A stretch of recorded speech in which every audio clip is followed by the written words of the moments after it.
شروع اللہ کے نام سے جو بڑا مہربان نہایت رحم والا ہے۔ شروع اللہ کے نام سے جو بڑا مہربان نہایت رحم والا ہے۔ دین اسلام میں زبردستی نہیں ہے، ہدایت صاف طور پر ظاہر اور گمراہی سے الگ ہو چکی ہے۔ تو جو شخص بتوں سے اعتقاد نہ رکھے اور خدا پر ایمان لائے، اس نے ایسی مضبوط رسی ہاتھ میں پکڑ لی ہے جو کبھی ٹوٹنے والی نہیں، اور خدا سب کچھ سنتا اور سب کچھ جانتا ہے۔ جو لوگ ایمان لائے ہیں ان کا دوست خدا ہے کہ اندھیرے سے نکال کر روشنی میں لے جاتا ہے، اور جو کافر ہیں ان کے دوست شیطان ہیں کہ ان کو روشنی سے نکال کر اندھیرے میں لے جاتے ہیں۔ یہی لوگ اہل دوزخ ہیں کہ اس میں ہمیشہ رہیں گے۔ بھلا تم نے اس شخص کو نہیں دیکھا جو اس غرور کے سبب سے کہ خدا نے اس کو سلطنت بخشی تھی، ابراہیم سے پروردگار کے بارے میں جھگڑنے لگا۔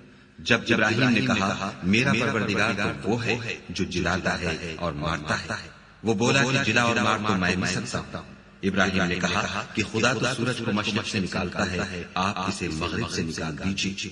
یہ سن کر کافر حیران رہ گیا، اور خدا بے انصافوں کو ہدایت نہیں دیا کرتا۔ یا اسی طرح اس شخص کو نہیں دیکھا جسے ایک گاؤں میں جو اپنی چھتوں پر گرا پڑا تھا اتفاق گزر ہوا، تو اس نے کہا کہ خدا اس کے باشندوں کو مرنے کے بعد کیوں کر زندہ کرے گا؟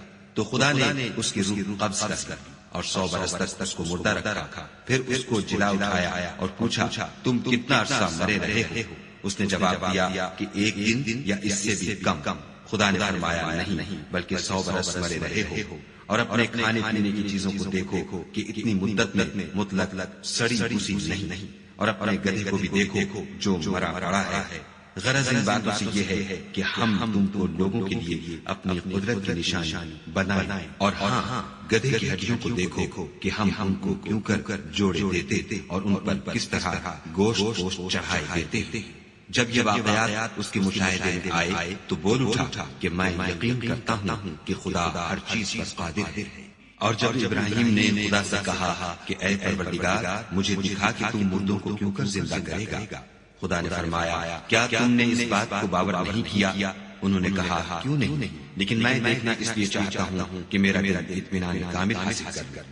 خدا نے فرمایا کہ 4 جانور پکڑ کر اپنے پاس منگا لو اور ٹکڑے ٹکڑے کرا دو، پھر ان کا ایک ایک ٹکڑا ہر ایک پہاڑ پر رکھ دو، پھر ان کو بلاؤ تو وہ تمہارے پاس دوڑتے چلے آئیں گے۔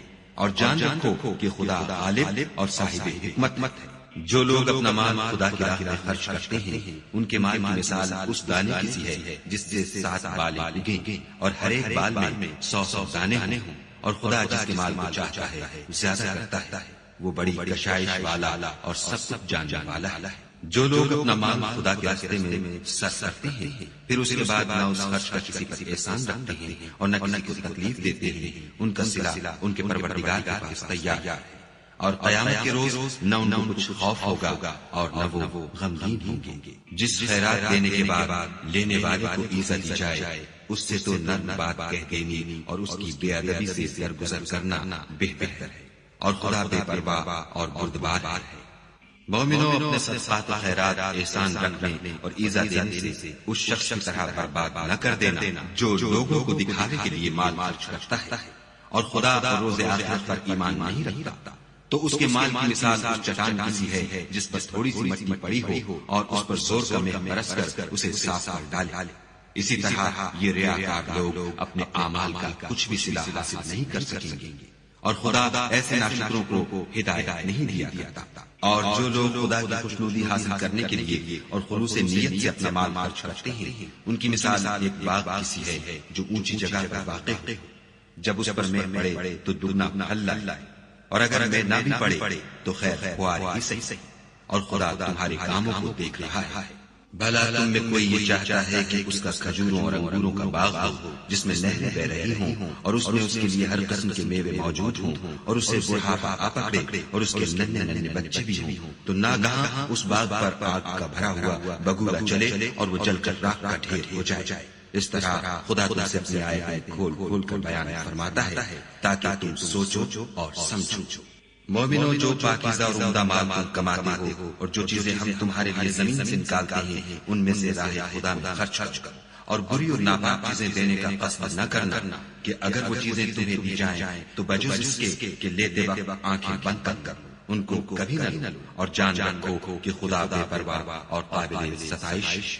اور دیکھنا شیطان کا کہا نہ ماننا، وہ تمہیں تندرستی کا خوف دلاتا اور بے حیائی کے کام کرنے کو کہتا ہے، اور خدا تم سے اپنی بخشش اور رحمت کا وعدہ کرتا ہے، اور خدا بڑی کشائش والا اور سب جاننے والا ہے۔ وہ جس کو چاہتا ہے دانائی بخشتا ہے، اور جس کو دانائی ملی بے شک اس کو بڑی نعمت ملی۔ اور نصیحت تو وہی لوگ قبول کرتے ہیں جو عقل مند ہیں۔ اور تم خدا کی راہ میں جس طرح کا خرچ کرو یا کوئی نظر مانو، خدا اس کو جانتا ہے، اور ظالموں کا کوئی مددگار نہیں۔ اگر تم خیرات ظاہر دو تو وہ بھی خوب ہے، اور اگر پوشیدہ دو اور دو بھی اہل حاجت کو تو وہ خوب تر ہے۔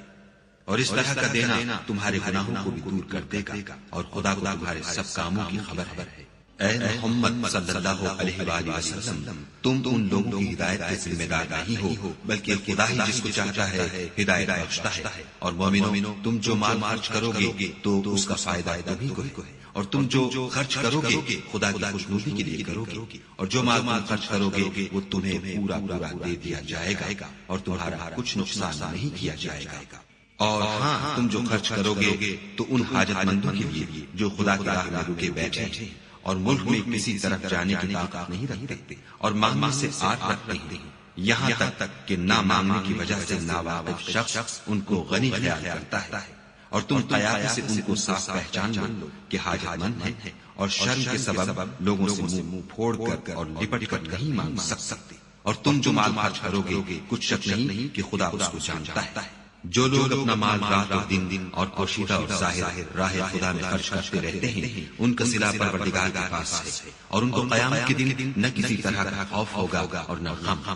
جو لوگ سود کھاتے ہیں وہ قبروں سے اس طرح حواس باختہ اٹھیں گے جیسے کسی کو جن نے لپٹ کر دیوانہ بنا دیا ہو۔ یہ اس لیے کہ وہ کہتے ہیں کہ سودا بیچنا بھی تو نفع کے لحاظ سے ویسا ہی ہے جیسے سود لینا، حالانکہ سودے کو خدا نے حلال کیا ہے اور سود کو حرام۔ تو جس شخص کے پاس خدا کی نصیحت پہنچی اور وہ سود لینے سے باز آ گیا تو جو پہلے ہو چکا وہ اس کا، اور قیامت میں اس کا معاملہ خدا کے سپرد۔ اور جو پھر لینے لگا تو ایسے لوگ دوزخی ہیں کہ ہمیشہ دوزخ میں جلتے رہیں گے۔ خدا سود کو نابود یعنی بے برکت کرتا اور خیرات کی برکت کو بڑھاتا ہے، اور خدا کسی ناشکرے گنہگار کو دوست نہیں رکھتا۔ جو لوگ ایمان لائے اور نیک عمل کرتے اور نماز پڑھتے اور زکات دیتے رہے، ان کو ان کے کاموں کا صلہ خدا کے ہاں ملے گا، اور قیامت کے دن ان کو نہ کچھ خوف ہوگا اور نہ وہ غمناک ہوں گے۔ مومنو، خدا سے ڈرو، اور اگر ایمان رکھتے ہو تو جتنا سود باقی رہ گیا ہے اس کو چھوڑ دو۔ اگر ایسا نہ کرو گے تو خبردار ہو جاؤ کہ تم خدا اور رسول سے جنگ کرنے کے لیے تیار ہوتے ہو، اور اگر توبہ کر لو گے اور سود چھوڑ دو گے تو تم کو اپنی اصلی رقم لینے کا حق ہے، جس میں نہ اوروں کا نقصان اور نہ تمہارا نقصان۔ اور اگر قرض لینے والا تنگ دست ہو تو اسے کشائش کے حاصل ہونے تک مہلت دو، اور اگر زر قرض بخش دو تو وہ تمہارے لیے زیادہ اچھا ہے، بشرطے کہ سمجھو۔ اور اس دن سے ڈرو جب کہ تم خدا کے حضور میں لوٹ کر جاؤ گے، اور ہر شخص اپنے اعمال کا پورا بدلہ پائے گا، اور کسی کو کچھ نقصان نہ ہوگا۔ مومنو، جب تم آپس میں کسی میعاد معین کے لیے قرض کا معاملہ کرنے لگو تو اس کو لکھ لیا کرو، اور لکھنے والا تم میں کسی کا نقصان نہ کرے بلکہ انصاف سے لکھے۔ نیز لکھنے والا جیسا خدا نے اسے سکھایا ہے لکھنے سے انکار بھی نہ کرے، اور دستاویز لکھ دے، اور جو شخص قرض لے وہی دستاویز کا مضمون بول کر لکھوائے، اور خدا سے کہ اس کا مالک ہے خوف کرے، اور زر قرض میں سے کچھ کم نہ لکھوائے۔ اور اگر قرض لینے والا بے عقل یا ضعیف ہو یا مضمون لکھوانے کی قابلیت نہ رکھتا ہو تو جو اس کا ولی ہو وہ انصاف کے ساتھ مضمون لکھوائے، اور اپنے میں سے 2 مردوں کو ایسے معاملے کے گواہ کر لیا کرو، اور اگر 2 مرد نہ ہوں تو 1 مرد اور 2 عورتیں جن کو تم گواہ پسند کرو کافی ہے، کہ اگر ان میں سے ایک بھول جائے گی تو دوسری اسے یاد دلا دے گی، اور جب گواہ گواہی کے لیے طلب کیے جائے تو انکار نہ کرے، اور قرض تھوڑا ہو یا بہت اس کے دستاویز کے لکھنے دکھانے میں کاہلی نہ کرنا۔ یہ بات خدا کے نزدیک نہایت قریب انصاف ہے، اور شہادت کے لیے بھی یہ بہت درست طریقہ ہے، اس سے تم کو کسی طرح کا شک و شبہ بھی نہیں پڑے گا۔ ہاں، اگر سودا دست بدست ہو جو تم آپس میں دیتے ہو تو اگر ایسے معاملے کی دستاویز نہ لکھو تو تم پر کچھ گناہ نہیں، اور جب خرید و فروخت کیا کرو تو بھی گواہ کر لیا کرو، اور کاتب دستاویز اور گواہ معاملہ کرنے والوں کا کسی طرح کا نقصان نہ کرے۔ اگر تم لوگ ایسا کرو تو یہ تمہارے لیے گناہ کی بات ہے، اور خدا سے ڈرو اور دیکھو کہ وہ تم کو کیسے مفید باتیں سکھاتا ہے، اور خدا ہر چیز سے واقف ہے۔ اور اگر تم سفر پر ہو اور دستاویز بھیجنے والا نہ مل سکے تو کوئی چیز رہن با قبضہ رکھ کر قرض لے لو، اور اگر کوئی کسی کو امین سمجھے یعنی رہن کے بغیر قرض دے دے تو امانت دار کو چاہیے کہ صاحب امانت کی امانت ادا کر دے، اور خدا سے جو اس کا پروردگار ہے ڈرے۔ اور دیکھنا شہادت کو مت چھپانا، جو اس کو چھپائے گا وہ دل کا گنہگار ہوگا، اور خدا تمہارے سب کاموں سے واقف ہے۔ جو کچھ آسمانوں میں اور جو کچھ زمین میں ہے سب خدا ہی کا ہے۔ تم اپنے دلوں کی بات کو ظاہر کرو گے تو اور چھپاؤ گے تو خدا تم سے اس کا حساب لے گا، پھر وہ جسے چاہے مغفرت کرے اور جسے چاہے عذاب دے، اور خدا ہر چیز پر قادر ہے۔ رسول اس کتاب پر جو ان کے پروردگار کی طرف سے ان پر نازل ہوئی ایمان مانتے ہیں، اور مومن بھی سب خدا پر اور اس کے فرشتوں پر اور اس کی کتابوں پر اور اس کے پیغمبروں پر ایمان مانتے ہیں، اور کہتے ہیں کہ ہم اس کے پیغمبروں سے کسی میں کچھ فرق نہیں کرتے، اور وہ خدا سے عرض کرتے ہیں کہ ہم نے تیرا حکم سنا اور قبول کیا۔ اے پروردگار، ہم تیری بخشش مانگتے ہیں اور تیری ہی طرف لوٹ کر جانا ہے۔ خدا کسی شخص کو اس کی طاقت سے زیادہ تکلیف نہیں دیتا۔ اچھے کام کرے گا تو اس کو ان کا فائدہ ملے گا، برے کرے گا تو اسے ان کا نقصان پہنچے گا۔ اے پروردگار، اگر ہم سے بھول یا چوک ہو گئی ہو تو ہم سے مواخذہ نہ کیجیے۔ اے پروردگار، ہم پر ایسا بوجھ نہ ڈالیو جیسا تو نے ہم سے پہلے لوگوں پر ڈالا تھا۔ اے پروردگار، جتنا بوجھ اٹھانے کی ہم میں طاقت نہیں اتنا ہمارے سر پر نہ رکھیو، اور اے پروردگار ہمارے گناہوں سے درگزر کر اور ہمیں بخش دے، اور ہم پر رحم فرما۔ تو ہی ہمارا مالک ہے اور ہم کو کافروں پر غالب کر